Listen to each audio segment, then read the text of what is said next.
Welcome to Crimson Secrets. If this is your first time here, hit that subscribe button. We post new stories every week. And drop a comment below telling us what city you're watching from. We love seeing where our audience is now. Let's get into it. Daniel Whitmore set the papers on the kitchen counter like he was setting down groceries. No raised voice. No dramatic gesture. Just that flat, careful way he had of doing things he'd already decided. "I want a divorce," he said. "I've had the paperwork drawn up." His wife, Cecelia Harmon, was standing at the sink rinsing a coffee mug. She turned off the water. She dried her hands on a dish towel slowly, the way you do when you're buying yourself 3 seconds to make sure you've done something right.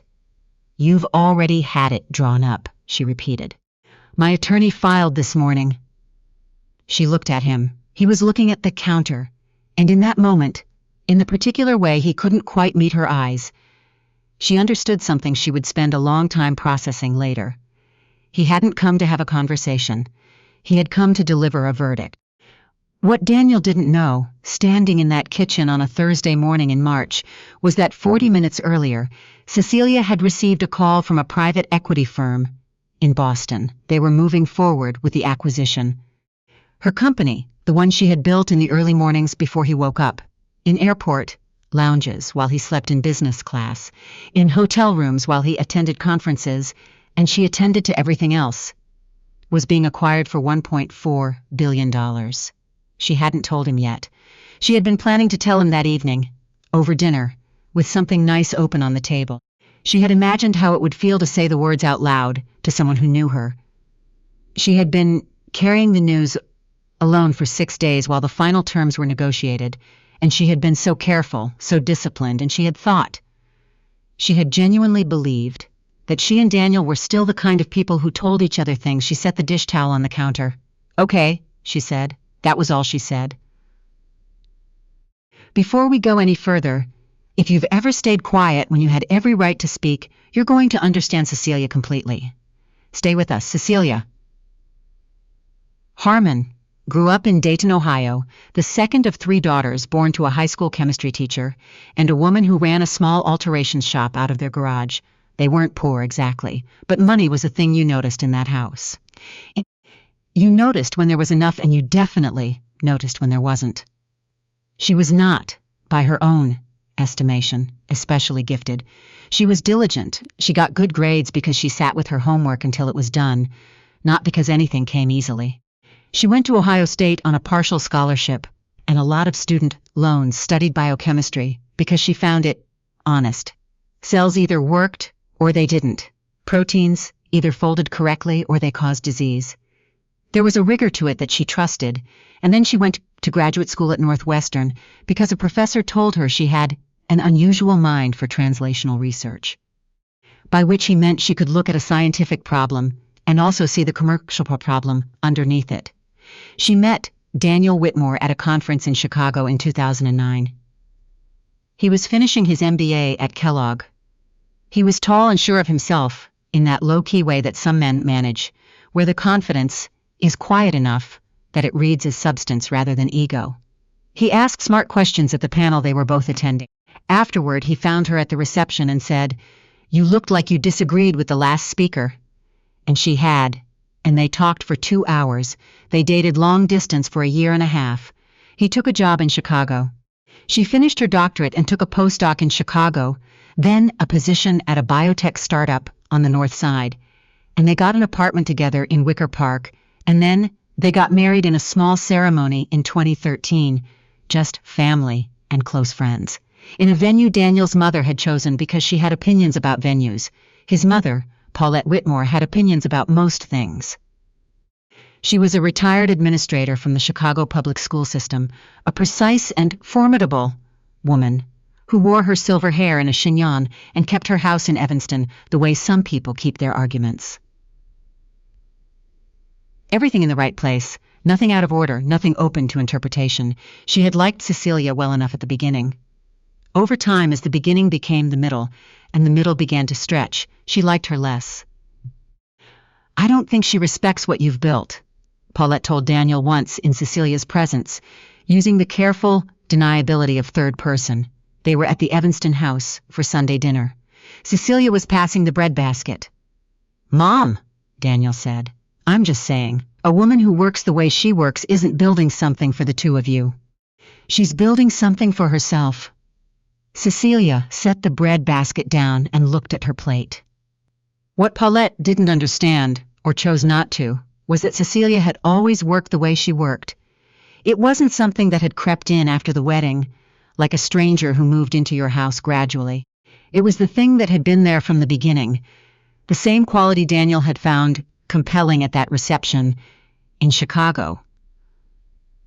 The focus, the follow-through, the sense that she was always moving towards something. The startup where she worked became a company. She was VP of Research by 2016, Chief Science Officer by 2019. In 2020, during the particular crucible of that year, she left to start her own company with a former colleague, a computational biologist named Warren, who was the only person she had ever worked with who matched her sentence for sentence when they talked about mechanism. They called the company Solvara. It started in Warren's basement and her home office and a rented lab space in Evanston. Daniel supported this at first. He said the right things. He was proud of her, he said.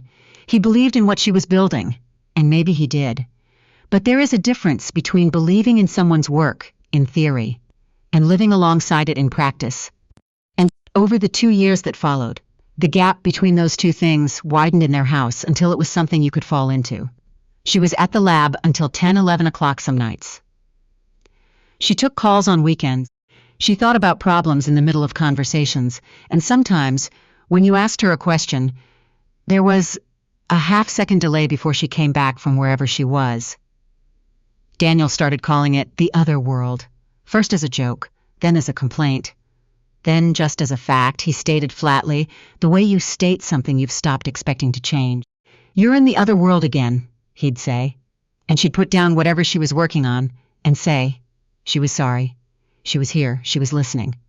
She was also, during this period, working on a drug delivery platform that 3 separate research institutions had called the most significant advance in targeted oncology treatment in a decade. She was also, during this period, keeping the company alive through 2 funding rounds in a market that was not kind to early-stage biotech. She was also, during this period, trying very hard to be a good woman who had begun to seem angry at her in ways she couldn't quite locate. She asked him once, directly, if he felt neglected. "It's not about that," he said. "Then what's it about? It's about the fact that you care more about your company than you care about this marriage." "Daniel, that's not. You just proved my point," he said. "You were about to argue with me instead of just hearing what I said." She closed her mouth. She sat with what he'd said. She tried to hear it charitably, to find the real thing underneath the accusation. What she found, when she looked honestly, was this. She had not included him. She had protected him from of the stress, the funding gaps, the regulatory setbacks, the partnership that nearly collapsed in 2021. Because she didn't want to bring that weight home. She had been trying to keep a version of herself available for the marriage. A version that wasn't exhausted and wasn't anxious and wasn't running 7 calculations in the background at all times. She had not realized until much too late that, by protecting him from her reality, she had prevented him from knowing her at all. That was her part in it. She was willing to own that part. But the part where even on the weekends she kept completely clear, even on the vacations, she took our name off the call schedule. For he was already somewhere else.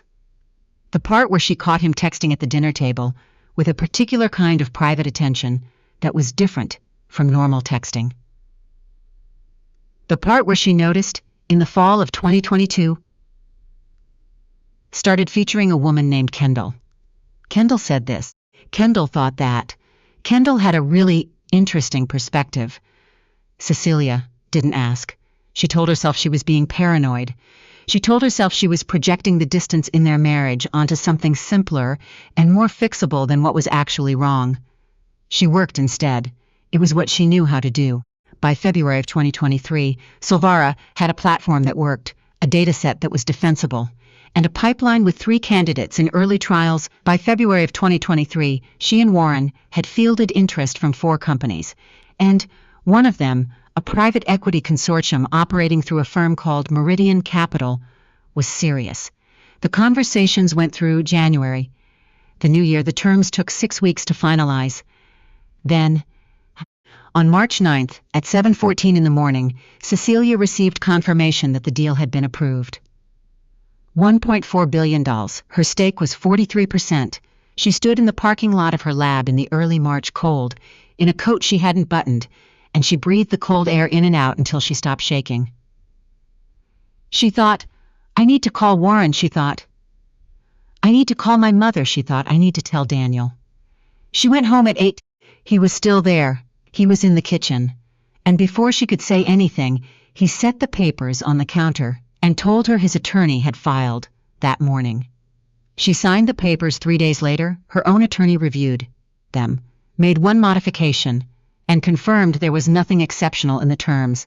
Daniel had not asked for anything related to Solvara, which meant either he didn't know what Solvara had become, or he had been advised to keep it simple. She told Warren the morning after she signed. He was quiet for a moment on the phone. How are you? He asked. I'm fine, she said. And then I'm going to be fine. That's more accurate. Do you want to talk about it? No, she said.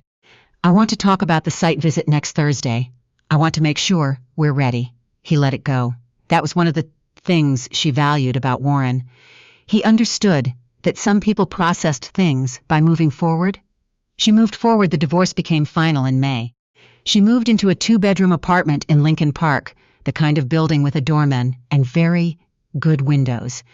And she furnished it slowly and deliberately, choosing each thing because she wanted it, rather than because it was practical or compromising or something they could both agree on. She bought a painting by an artist she'd admired for years, a large, abstract, a lot of deep blue and raw sienna, and hung it in the living room where she could see it from the couch. She called her mother in Dayton every Sunday. Her mother, whose name was Frances, was the kind of woman who communicated love primarily through logistical concern. She asked about Cecilia's sleep. She asked about Cecilia's vitamin D levels. She said the same thing every week for the first 3 months. You worked too hard, and you lost something. That's real. Just let it be real for a minute before you decide you're fine. Cecilia let it be real. She was also fine. Both things were true. The deal closed publicly in late June. She had not issued a press release from Solvara. The acquisition was disclosed through Meridian Capital's investor communication, which was not a press release exactly, but was picked up by 3 industry publications within 24 hours, and then by 2 general business outlets within 48. The headline in one of them was, Solvara founder Cecelia Harmon on building a $1.4 billion platform while the world wasn't looking. She hadn't given that interview. They had used a quote from a conference panel she'd done the previous fall before the deal was announced. The piece ran on a Tuesday. On Thursday, her phone rang from a number she recognized after a moment as belonging to Paulette Whitmore. She let it ring. There was no voicemail. On Friday, Daniel texted. She saw the preview on her lock screen. Cecilia, I just wanted to say, she did not open it. Not because she was angry. She had moved through anger in March and April. In the particular way, she moved through everything, methodically, without avoiding it, without letting it run longer than it needed to.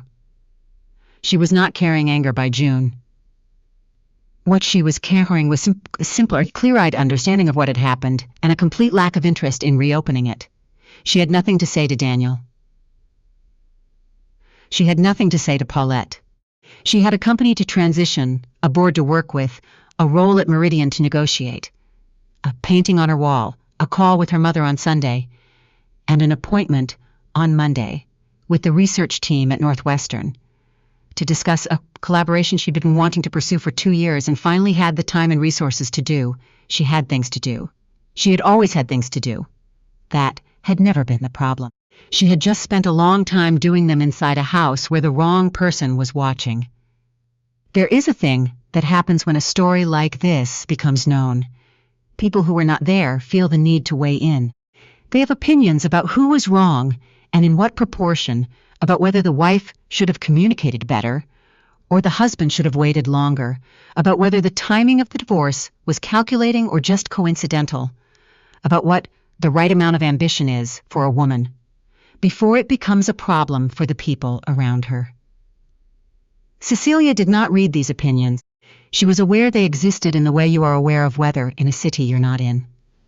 What she said in the one interview she gave about that period, an interview in September for a podcast that focused on biotech founders, was this: I think when people build something significant, everyone wants to find the narrative that makes the success make sense in a tidy way. Like there had to be suffering for a reason, there had to be a villain. It's cleaner, but real life is more boring and more complicated. I worked hard and I built something real, and my marriage ended. Both of those things happened. I'm not sure they were as connected as people want them to be. The interviewer pushed. But doesn't it matter that your husband filed for divorce the same morning the acquisition was confirmed? She was quiet for a moment. It matters in the sense that it's a fact, she said. The timing is what it is. I can't unknow it. But I also can't let it be the whole story, because the whole story is longer and less satisfying and belongs to me. In November, she got a letter, handwritten, on good stationery, in handwriting she didn't recognize at first. It was from Paulette Whitmore. It was not an apology, exactly. Paulette was not, and had never been, a woman built for direct apology. But it was something. It said that she had been thinking about what she had said over the years, and that she believed she had made some assumptions about the sex that she had closely enough, and that she thought, she was not sure, but she thought that she might have made Daniel's unhappiness easier to sustain by confirming it. I am not saying what happened is my fault, Paulette wrote. I am saying I did not help, and I should have helped. Cecilia read it twice. She set it on the kitchen table and looked at it for a while. Then she wrote back a short letter. She said she appreciated Paulette writing. She said she bore her no resentment. She said she hoped Paulette was well. Cecelia Harmon, and put it in an envelope and mailed it. It was the truth, all of it. She bore Paulette no resentment. She didn't have the space for it. She was too busy building the next thing. The research collaboration with Northwestern launched in January. She stood at the front of a conference room in Evanston, not far from the house where Paulette had said, passing the breadbasket, that she didn't respect what Daniel had built. And she looked out at the room full of researchers and administrators and a few faces from her old life. And she felt something that wasn't quite triumph. It was quieter than that. It was the feeling of being in the right room, doing the right work, with enough of the wrong things finally cleared away that she could see clearly. She thought about the Thursday morning in March.